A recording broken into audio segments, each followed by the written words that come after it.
allez voir maintenant la différence avec les 6 villes de refuge et la 7e ville de refuge. Ici, il est dit, il demeurera jusqu'à la mort du souverain sacrificateur qu'on a au moins de l'huile sainte.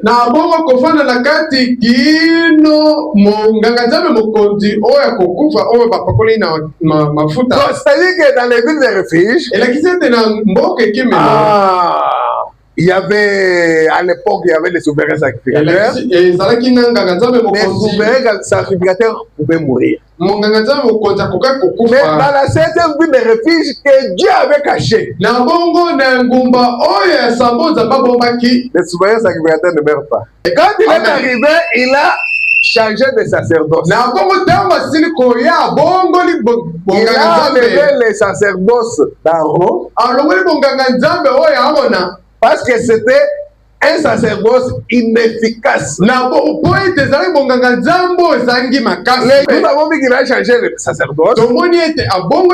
Il a placé maintenant les sacerdoces selon l'ordre de Melchisedec.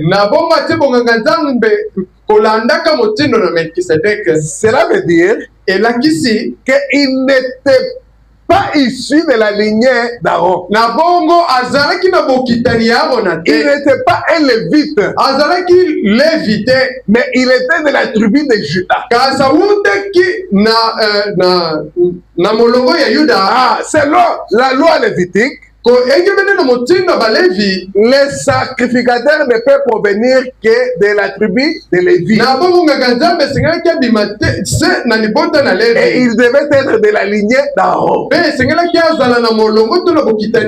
Jésus vient, il n'était pas de la lignée d'Aaron, il n'était pas de la tribu de Lévi. Comment le Seigneur s'en est pris pour cacher cette 7e ville de refuge? Pourquoi il a cité seulement 6 villes de refuge, mais la 7e ville, silence? Vous aurez Kades Barnea, vous aurez Gilgal, vous aurez Hébron, vous aurez Sion, vous aurez Silo, vous aurez aussi Ramoth en Galate. Et puis il s'est arrêté là. Mais par après, on voit qu'il y a une autre ville de refuge.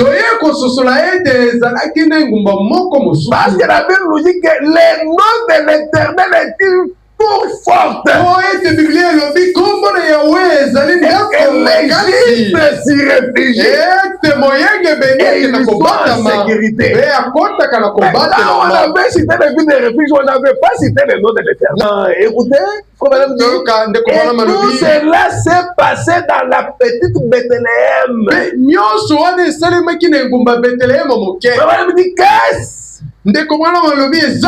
La lignée du Seigneur Jésus,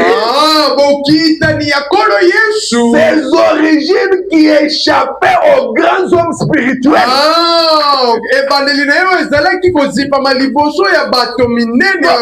C'était une ville cachée. Et Dieu l'a déplacé de grandes villes. Et non seulement c'était une partie de terre, il a caché ça dans un homme.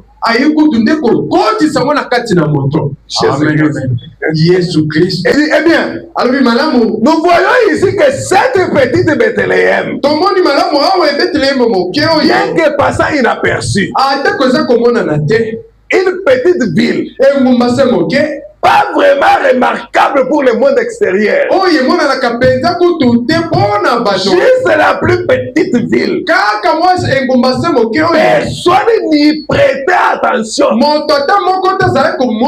Et pourtant, dans le dessein de Dieu, c'était là que toutes ces choses allaient arriver. C'était caché. Merci Seigneur. Amen. La 7e ville de refuge était déplacée et cachée. Amen. Amen, amen, amen. Amen, amen. Eh bien, malamu la pensée spirituelle saisit cela.